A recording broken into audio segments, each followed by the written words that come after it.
U.S. Senator John Cornyn has been forced into a runoff with Attorney General Ken Paxton. This is Wednesday, March 4th, 2026. Texas Scorecard presents the day's first news for the Lone Star State. The Texas Minute, with your host, Michael Quinn Sullivan. Welcome into Wednesday. Thanks for making the Texas Minute part of your day. You're here for the news, so let's get to it. In an interview yesterday, Texas Republican August Pfluger said that the safety and security of Texans is being negatively impacted by Democrats in the U.S. Senate blocking funding for the Department of Homeland Security. Mr. Pfluger chairs the U.S. House Homeland Security Subcommittee on Counterterrorism and Intelligence.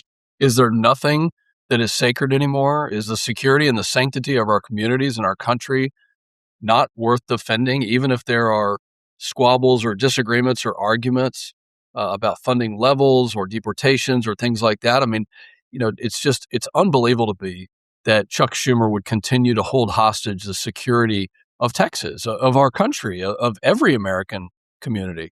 Yet that's exactly what they're doing. Pfluger said that every Democrat on the ballot should be asked about their position on funding for Homeland Security.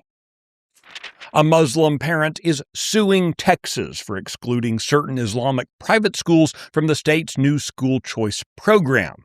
The federal lawsuit alleges religious discrimination and attempts to refute claims that excluded schools have terrorist ties. In rules published by the state comptroller and approved by the Attorney General, private schools can be barred from participating in the program due to potential ties to foreign terrorist organizations or adversaries. Mehdi Cherkaoui has 2 children attending Houston Quran Academy in spring.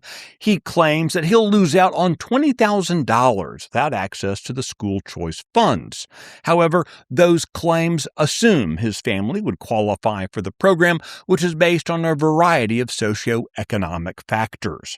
The state has already received more student applications than there is funding for the program. New rules for the Supplemental Nutrition Assistance Program will take effect on April 1st that prohibit beneficiaries from purchasing candy or sweetened drinks with the taxpayers' money. The new rules are coming as a result of legislation designed to support better nutrition for Texans who receive SNAP benefits. Lawmakers have argued that funding soda and junk food with tax dollars eventually leads to the need for higher taxpayer-subsidized health care to deal with obesity.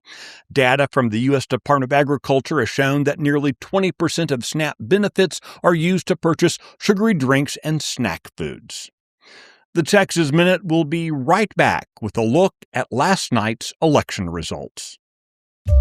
America is at a crossroads. Now, more than ever, Texas must step up and lead the country. We don't have time to mess around. The only way to save America is with a strong Texas.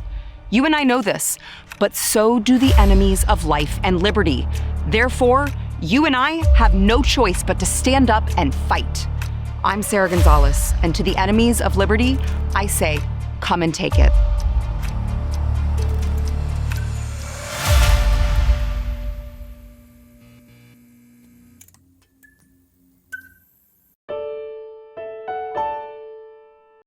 All right, let's talk a little bit about last night's primary election results. You're going to want to keep May 26th clear on your calendar because that's the day for the primary runoff election, and there are some significant races that will be on your ballot.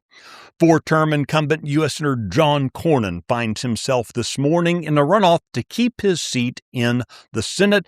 As for percentages in that race, Cornyn and outgoing Attorney General Ken Paxton were neck and neck in the low 40s. Speaking of Attorney General, State Senator Middleton led the 4-candidate field there. He will face outgoing U.S. Representative Chip Roy in their runoff.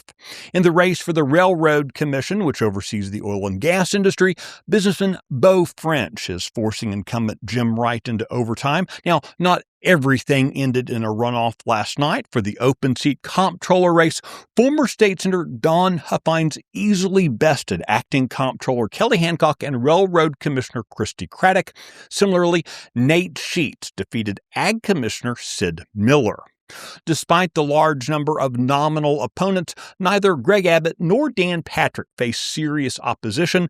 They each pulled in over 80% of the primary vote in their races. There are a few other races of note. State Representative Steve Toth trounced U.S. Representative Dan Crenshaw in the CD2 race, and scandal-plagued U.S. Representative Tony Gonzalez is heading into a runoff with Second Amendment activist Brandon Herrera. You can find a lot of details and analysis about the election results, the other stories mentioned today, and keep up with the latest news by visiting TexasScorecard.com. This edition of the Texas Minute was based on the original reporting of Travis Morgan, Addie Hovland, Adam Kahn, Paige Field, Sidney Henry, and Brandon Waltons. Our producer was Nick Shepard. I look forward to seeing you out around the Lone Star State. Now, go make it a great day.